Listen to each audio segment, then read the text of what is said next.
বিকালটা একসঙ্গে কাটানোর পর সন্ধ্যায় ভাবলাম কোথাও চা খেতে যাব।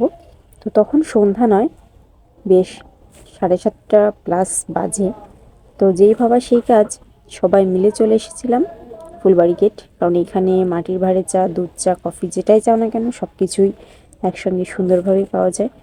চায়ের অর্ডার দিয়ে সবাই ওয়েট করছিলাম। এই যে এইখানে চা আমি আগে অনেকবারই খেয়েছি, তবে সবাইকে নিয়ে এই প্রথম। আগে যতবারই আসছি আমরা দুইজনই আসছি, আর এবার সবাইকে নিয়েই অনেকটা মজা করছি সবাই। এই যে, আর এখানে চার তো তুলনাই হবে না। যারা খেয়েছো তারা তো জানোই অনেক সুন্দর।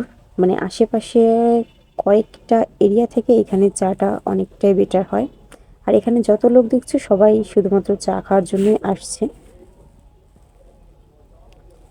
চা খাওয়া শেষে ভাবছিলাম যেহেতু হাঁটাহাঁটি করব আর কুয়েটের কাছেই চলে এসেছি, তো কুয়েটের দিকেই যাব।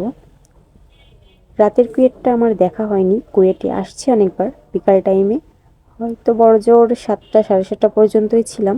আর এখন বাজে রাত 9:30। তো এত রাতে কুয়েটটা খোলা পাবো এটা আমরা বুঝতেই পারিনি, ভেবেছিলাম হয়তো ঢুকতে দিবি না, বাট এটা এখনও এন্ট্রি টাইম ছিল। আর রাতের কুয়েটটা এত সুন্দর হয় না দেখলে বুঝতেই পারতাম না, অনেক সুন্দর। আর অনেকগুলো ভিডিও ক্লিপ করা, তো এটা সব থেকে বড় প্রবলেম হচ্ছে একসঙ্গে দিলে অনেক বড় ভিডিও হবে, এই জন্য আস্তে আস্তেই এগুলো দেওয়া। সবাই প্রচুর মজা করছি, প্রচুর ছবিও তুলছি, আর ভিডিওর তো অভাবই নাই। সব মিলিয়ে দিনটা অসাধারণ একটা দিন ছিল।